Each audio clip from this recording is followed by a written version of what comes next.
negotiating is evidence that we don't necessarily trust what God is saying that we should do. And if we can't trust what God is saying to do, then why spend time praying to him? Why spend time talking with him? Why walk with him? Right? So God is not a man that he should lie. And so if God promised it, he will bring it to pass.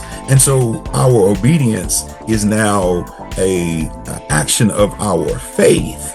And the need to be able to negotiate is, becomes less.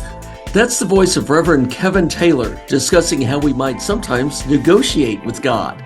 He and I will be talking about the ways we say no to God and how we can say yes to God on today's Practical Faith Academy podcast. Along the way, Reverend Taylor will share his own story of doing less than what God was asking and what he learned from that experience. We'll also discuss how to better listen and know what God is asking and how we are affirmed when we move forward in faith. A key segment is our discussion on how to approach risky faith situations, including in business settings. I'm Cecil Taylor of Cecil Taylor Ministries, teaching Christians how to live a 7-day practical faith. Everything I do, whether blogs, books, videos, or this podcast, is about taking our faith from Sunday into the rest of the week, applying scripture and faith to life situations.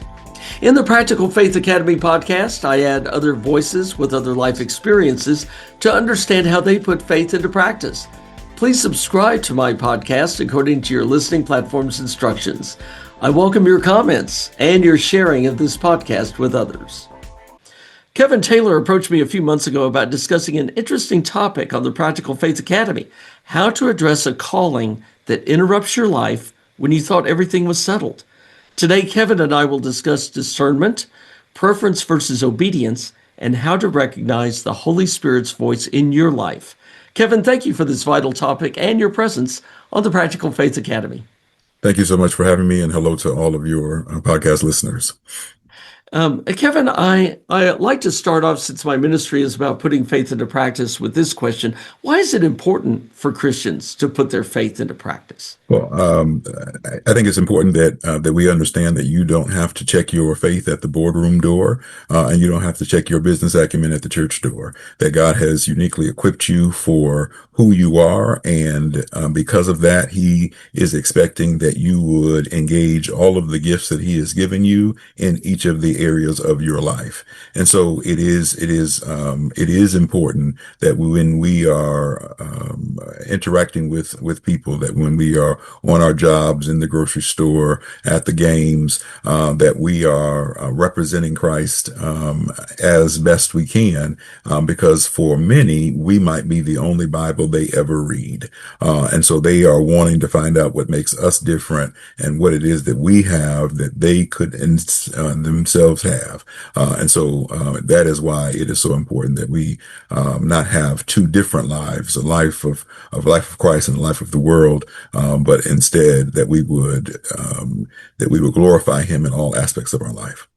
I think that's a wonderful affirmation. I like to say God needs you where you are today. Mm-hmm. Wherever that is, you have something to do. So I think that's a great summary, Kevin.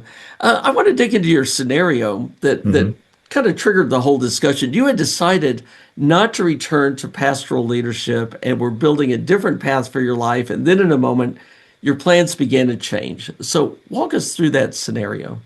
Yeah, so I have pastoral experience. As a matter of fact, next year will be 30 years in the ministry, and maybe 16, 17 of those have been in the pastorate.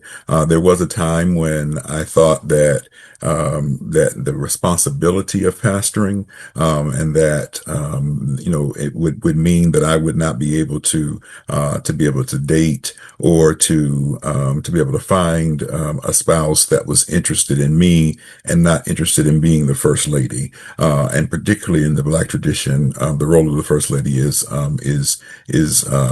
pertinent and it carries a certain level of gravitas. And so sometimes attract people who are just chasing that status versus, loving me for me. And so I'm telling you what my mindset was now. And so Yeah, I'm thinking yeah. like, well, if my name's not on the appointment, that meant that I can instead serve in ministry. I can be an executive pastor even and take on the administrative work of the church. And that the preaching and the assignment would go to the pastor. And so in our denomination, pastors are assigned. And so, let somebody else have the assignment. Let me be the executive pastor. And so when I moved to New York City, that was my mindset. It was my mindset in Los Angeles, my mindset in New York. And on this particular day, I was watching The Lion King on Broadway for the umpteenth time. It is my absolute favorite Disney movie, and is also my favorite Disney play. I mean, sitting in the front row and seeing the animals come down the very first time, brought tears to my eyes. Oh, It is yeah. a beautiful thing. But so I'm seeing now the play again, and there's a scene in the play where Simba has gone into the forest. He's grown up, and he is changed who he was, or he was not true to his experience because of mistakes that he had made in his past. And so he goes to the pool, and he sees his reflection in the pool, and then he's able to see his dad's reflection. And so one of the things that Mufasa says to Simba is, you are more than what you have become. Now, I have watched the movie multiple times. I have seen the play multiple times, but on this particular occasion, that statement of you are more than what you have become really stuck with me as a reminder that, all right, well, what you're doing and your tutoring business and your work and all of these things are fine, but you know that you have more to do. And so that is how back in 2012 that I re-entered the pastoral ministry, both as a bivocational leader, and then later in life, I last year published a book called The Charge to Keep, that gives leadership lessons from the C-suite to the pulpit. And one of the lessons that I talk about is that same thing. And I don't necessarily refer to Dr. Carol Smith. I refer instead to Bishop Julius McAllister Sr., who said that we spend a lot of times in life trying to be duplicates, and God has called us to be originals. And so, just reinforcing that idea that God called you for who you are as an original, not to be a duplicate of somebody else's ministry. There's so many wonderful themes in there. And one of them that stands out to me is just as Simba heard from his father in an unexpected way, you Hmm. heard from your heavenly father in an Yes, unexpected way. absolutely. I love the parallel between that. And of course, the duplicates versus original, that's something that'll stick with me as well. I do want to extract some faith lessons from your experience. And first, sometimes we don't really want to engage God and make a decision. Like I had a boss who used to say, not making a decision is making a Is decision a because decision. That's right. there's a timing to things, right? Mhm. And so how does God let us know that we need to make a choice and not let a calling linger? So I'm gonna answer the question in two ways. So I think one, the decision to be able to serve Him is a decision, and so if God has called you to it, God will equip you for it, and you need not be like Jonah and not want to go to Nineveh. You need to instead be open to where God sends you. I think one of the challenges is in not appreciating that when God calls you, that God has the right to interrupt your life in a way that you did not expect. And so for many, it is, it is afraid. Like, and some people say, like, I was married, I had children, I wasn't intending to go into ministry. I had a very successful career over here. Why would I do that? Or I'm too young to be able to go into the ministry. I don't know anything yet. And how would I be able to stand before people and talk to them about issues that I am, just now discovering for myself? So we come like Moses with excuses excuses of not being able to speak well, to do the work. But God always sends an Aaron or someone to be able to support us as we move forward. So that decision to accept him and to serve him is a decision that every believer must make. And the sooner we make that choice, the more kingdom impact we'll have. But I think within our leadership roles, there are also decisions that we have to be able to make. And those decisions, if we don't make them, they are costly. And so on the business side, if you choose not to right size your organization, you are running a risk of running out of cash. If you in the church, if you the volunteers, but if you choose not to deal with a insubordinate employee or to be able to change the makeup of one of the organizations, if you choose not to do that, then you are setting back the possibility of God being able to move. I'd like to take a break from the discussion to tell you about several free content items you may have overlooked on my website. One is hard to overlook because the offer pops up when you visit the site. I've come up with a new free gift on my website called the Practical Faith Game Plan. I've designed this tool to contain useful information either for someone starting out on their faith journey or for someone looking to revive their daily faith walk. While on the site, click on Free Content at the top of the page. You'll find emergency lessons for group leaders. But let me tell you, individuals also download these lessons. They're designed to use when an adult Sunday school class or small group needs an instant lesson for whatever reason. But you might also enjoy one of them called the With God Journey. It's a short video on my thoughts for fostering a new mindset of living your life with God. And don't forget my award-winning 7-day practical faith blog, which you can find on the site by clicking blog. Take a tour around CecilTaylorMinistries.com. You'll find these and other free items to enhance your daily practice of Christian faith. Kevin Taylor is my guest on the Practical Faith Academy. And Kevin, this tension between preference and obedience is real. It's something that I've dealt with a lot in my life. And what I try to do sometimes is change that obedience part into something more that I prefer. I do this negotiation, right? So how do we suppress our preferences in our negotiation to actually listen and obey? Right. And so I think that is a challenge that we all face. And us being honest about that challenge actually enables us to be more obedient. Because so God is either the Lord of all of your life or he is the Lord not at all.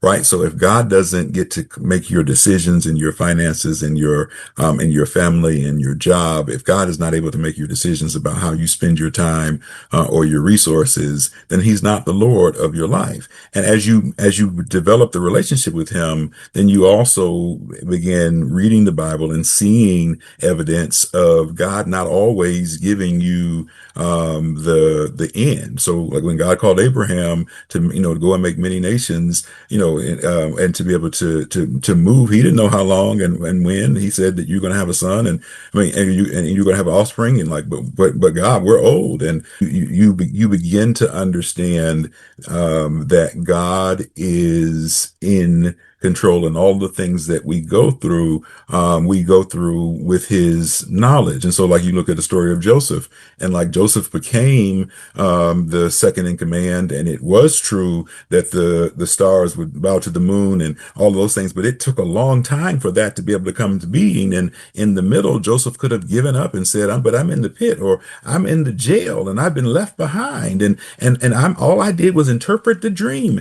And so all those things can happen in our lives. But so there isn't really negotiating room. What there is instead is level of obedience in demonstration of our love for him. And so that is that is where we get. And so negotiating is evidence that we don't necessarily trust what God is saying that we should do. And if we can't trust what God is saying to do, then why spend time praying to him? Why spend time talking with him? Why walk with him? Right? So God is not a man that he should lie. And so if God promised it, he will bring it to pass. And so our obedience is now a action of our faith.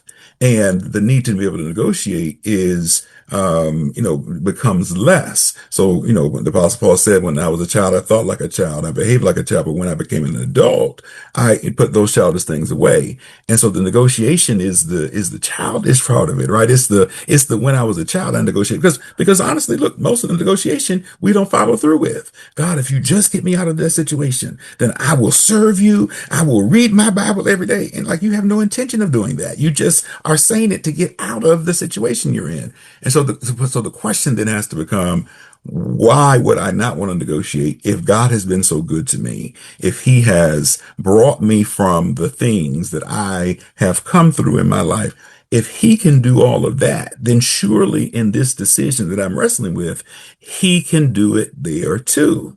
And that is where the I walk by faith and not by sight. I walk because he told me, not because I negotiated it, comes into play. Big amen. I mean, and I'm thinking about something even in the last few years that I negotiated, and God disabused me of that notion. But Mhm. but it's interesting to say there is a spiritual immaturity to doing that, right? So, and then we try to figure out, well, how do we really know? How do we really know what God is wanting us to do? And you have mentioned a quiet moment when direction becomes clear. So, what would that moment look like for the rest of us? How do we develop our spirit listening skills so we can achieve that clarity? And so it is more about the relationship. So like in John 10, Jesus uses the example of the shepherd and the sheep hearing the shepherd's voice, and then they follow him. I can recall as a child, my mom shifted her keys a lot in her purse. I don't know if it was like, I can't for the life of you tell me why she would do this, but like we would be in the aisle of one store and I would hear her keys shift. And I would know that she is either getting ready to move or that she's in the aisle next door because I had just grown sensitive to, and this is an area of expression, is that her keys move in her purse. And so I say that to be able to say that God will speak to us in ways that we will be able to understand, and that in so doing, we are then listening for that. We're listening for how God moves. And now in the beginning, you may sometimes wonder. I tell this joke about people who are discerning whether or not they're going into the ministry. Like, is you really feeling that way, or do you just have indigestion, right? Like, are you like, is it really the fire shut up in your bones, or are you feeling something else? And so it's a joke, but the reality is that like the more time you spend with him, the more you will begin to understand the way that he speaks. And as you spend more time in his word, you'll be able to see how he speaks to others. And so, oftentimes we want, to be knocked off of our horse like Paul. We want for God to be able to show us in a sign, in a wonder. God, where's my burning bush? Because like that to us feels obvious, only to understand that like it was not uncommon for bushes to catch on fire. Like that wasn't the thing. It was the fact that the bush wasn't consumed that caught Moses' attention. And so we have to begin to, how is God speaking to us? Is that rainbow that you saw, or when you were asking for clarity, was it the butterfly that landed on the windowsill? What are the ways that God speaks? And then when he speaks, are you clear in understanding what he's saying? And then again, relationship, how willing are you to step out having heard his voice clearly? And so, I didn't expect to be through Simba, right? But look, I knew my time in Los Angeles was up. And then the God was calling me to New York. I knew that when I was watching the movie Dreamgirls, and the Beyonce character was singing the song Listen. And so like what I'm saying is that God speaks if you are willing to hear. And so I could tell where my mom was by the shaking of her keys.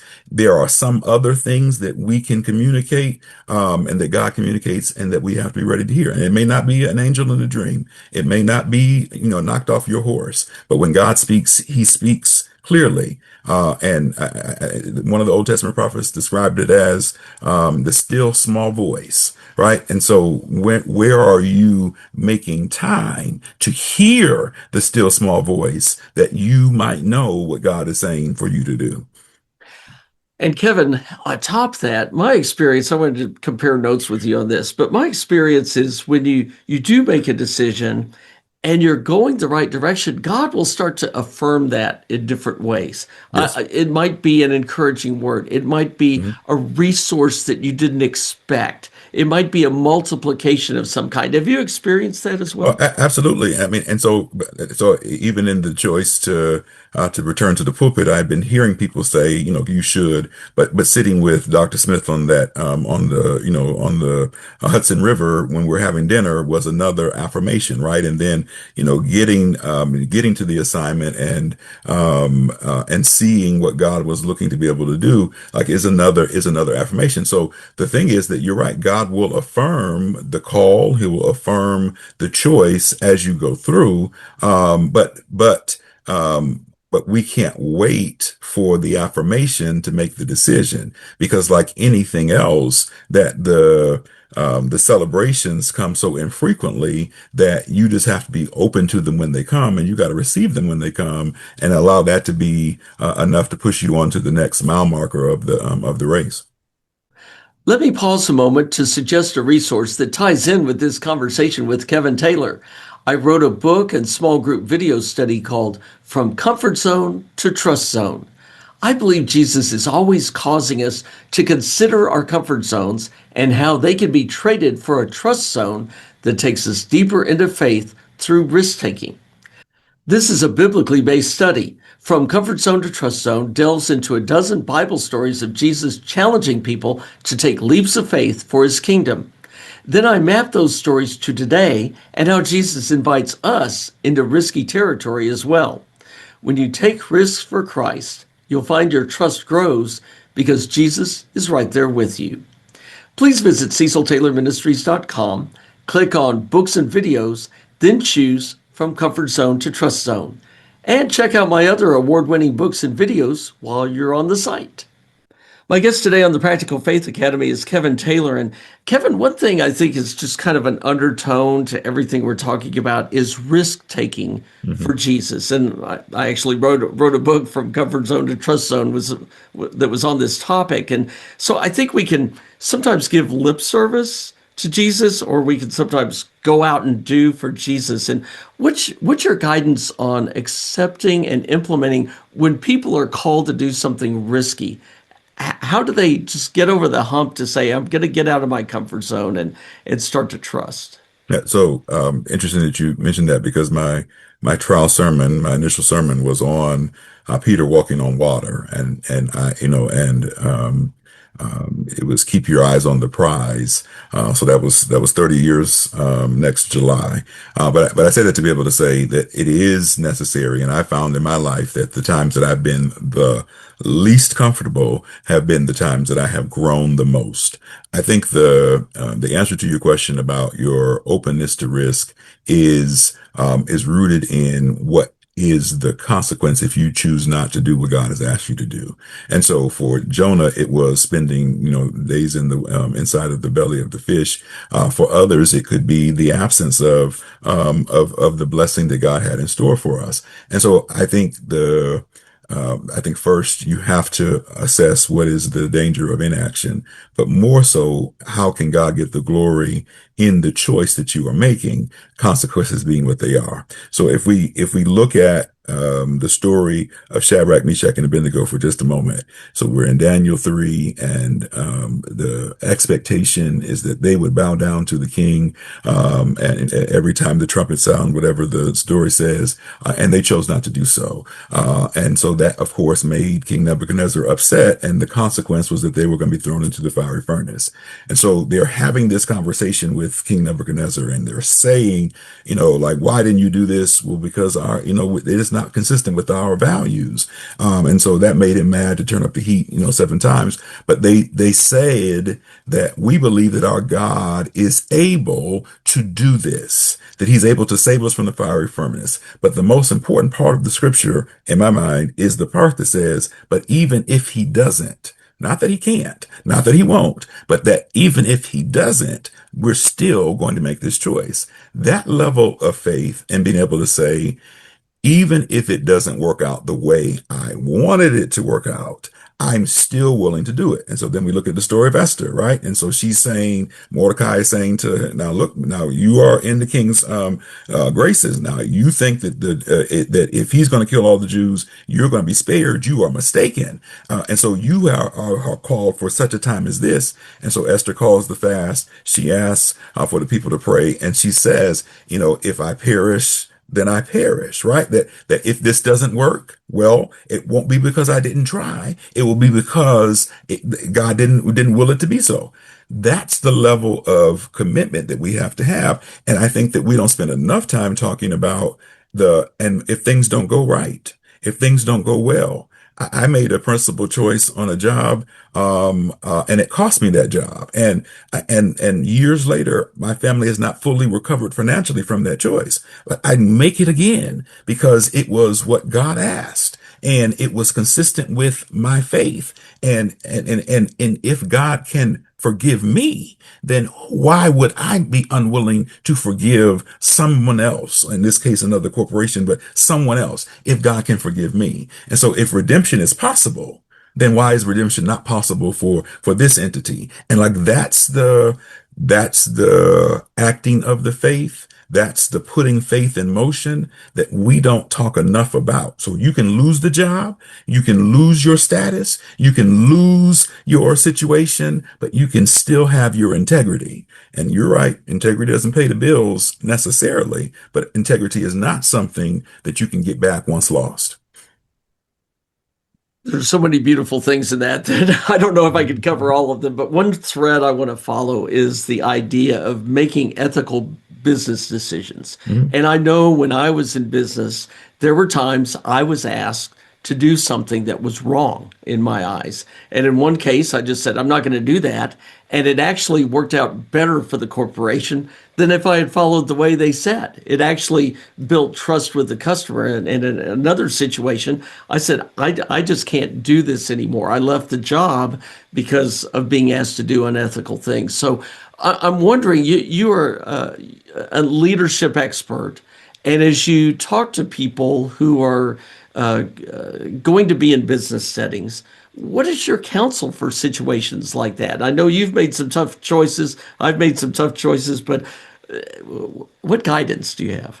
So I think I so one of the things that I tell people through my leadership coaching is you're the only person that lays your head on your pillow at night, right? So people can give you good advice, they can tell you what you need to be able to do, but like you're the one who lays your head on your pillow. You know with what questions you are wrestling with. If you wake up in the middle of the night and are worried, whether or not you are getting a good night's sleep. Others aren't, right? So they will have told you what to do, and then they're sound asleep, and then you're up at night. So the question that you want to ask yourself is, okay, well, if I make this choice, is it being from a place of fear that I might lose my job, fear that I might, not have the money to pay the mortgage, that my kids won't go to the best schools, list of worry, or in doing so, am I glorifying God?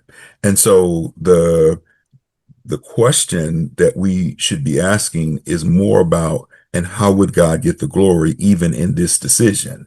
And so, again, to Shadrach, Meshach, and Abednego, again to Esther, that is the thing that I am chasing more important than the God that I serve? And if I believe that God will supply all of my needs according to his riches and glory, and I believe that no weapon formed against me will prosper, not that the weapons won't come, just that they won't prosper. If I believe that God can do exceeding abundantly far more than I can ask or imagine, then is that guiding my decision, or is it the fear that I might be upsetting this person or that person? And look, that's harder than it sounds, because when you're in it, it is like, that fear is real, but God has not given us a spirit of fear, but of love and of power and of a sound mind. And so we have to remind ourselves that, all right, well, if God be for us, who be against us? And look, God and one person is still the majority. So if you are pleasing the majority, then you are going to be on solid ground. And so look, it might cost you. It might cost you your job, might cost you your status. Those things might be there. But again, whose glory are you choosing to honor? Is it God's? And will God get you the glory? Because as far as I can see, and this is harder for me to also accept, as far as I can see, the persons for whom we are thinking about upsetting don't have a hell to put us in or a heaven to kick us out of. And so as a result, the only person that we have to be focused on pleasing is him. And if we're pleasing him, then not so much to let the chips fall where they may, but God, I'm trusting you that you are going to help see me through. Because God, I walk by faith and not by sight. And I can't see how this is going to be able to work, but I believe that this is what you would have me to do and that this is going to get the glory. And like you said, in some situations, it works out great and everything's wonderful. And you can look back and say, oh, that wasn't so bad.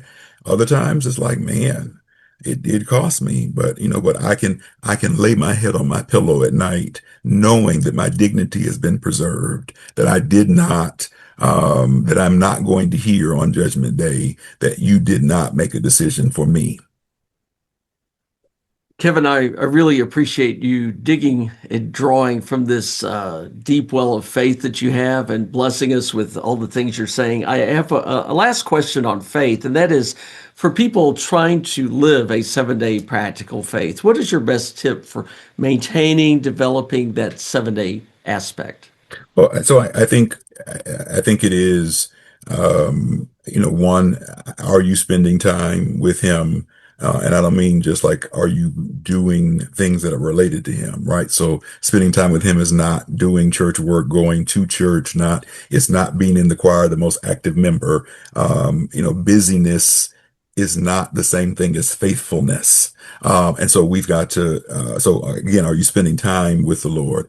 And the second, like, are you trusting him for the decisions, even the biggest and the smallest, right? And so, we have the tendency of thinking that, God, we don't need to bother God with this problem because he got enough problems of his own, right? He's got, billions of people in the world, like my little problem I can take on myself. But again, Jesus taught his disciples to pray the prayer, give us this day, not give us this week, this month, this year, our daily bread. So not enough bread to last me more than just today. So, am I trusting God with the decisions that I'm making today? And is the life that I am living at home in my prayer closet, is that the same life that I am living in public? And so am I, when that person cuts me off on the road, am I cussing them out, or am I asking for forgiveness for the time that I did that? Right. As and what are we demonstrating to our children? And what are they emulating and seeing in the work that we're doing?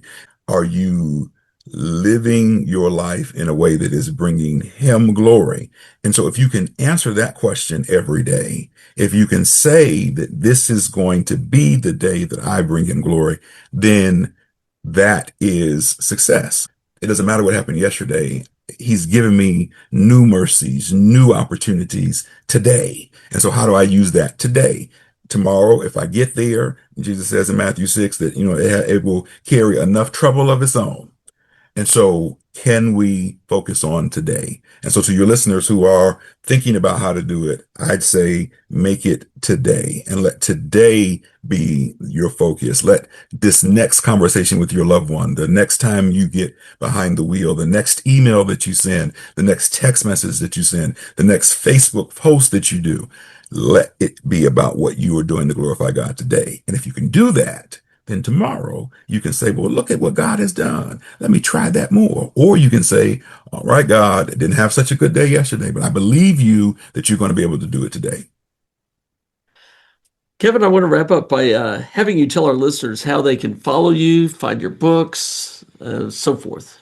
I think so. I think the easiest way to do it would be to go to my website, which is REV as in Victor, KTTAYLOR.com. So RevKTTaylor.com. There you can click on the opportunity to be able to purchase my books. You can also contact me to do coaching services. And if you mention that you heard about me on this podcast, I'm pleased to offer your listeners a 10% discount on coaching services. And so I'm thankful for this opportunity to be with you today, and we share the same last name, so maybe somewhere down the road we're actually related.